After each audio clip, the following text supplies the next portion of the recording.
ॐ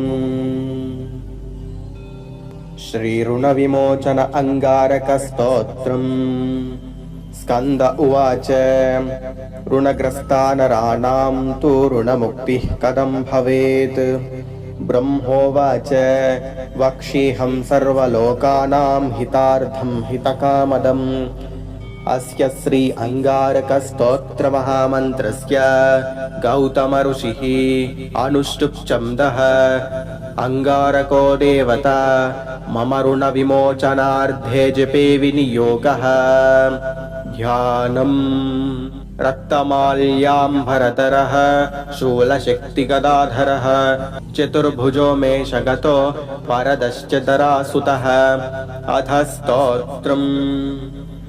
मङ्गलो भूमिपुत्रश्च ऋणहर्ता धनप्रदः स्थिरासनो महाकायः सर्वकर्मावबोधकः लोहितो लोहिताङ्गश्च सामगागी कृपाकरः धर्मराजः कुजो भौमो भूमिजो भूमिनन्दनः अङ्गारको यमश्चैव सर्वरोगापहारकः सृष्टिकर्तापहर्ता च सर्वकामफलप्रदः भूतितो ग्रहपूज्यश्च वक्त्रो रक्तवपुः प्रभुः एतानि कुजनामानि यो नित्यं प्रयतः पठेत् ऋणं न जायते तस्य धनं प्राप्नोत्यसंशयम् रक्तपुष्पैश्च गन्धैश्च दीपधूपादिभिस्तदा मङ्गलं पूजयित्वा तु मङ्गलेहानि सर्वदा ऋणरेखः प्रकर्तव्या दग्धाङ्गारस्तदग्रतः 27 नामानि पठित्वा तु तदन्तिके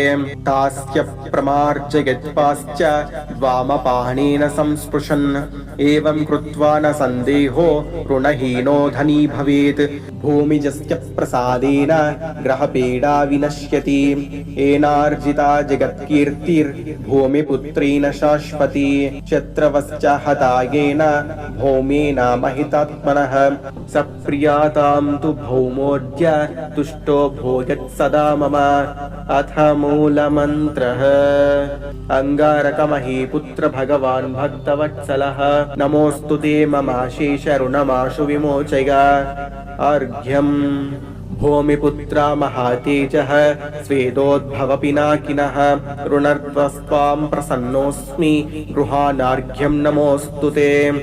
इति श्री ऋणविमोचन अङ्गारकस्तोत्रम्।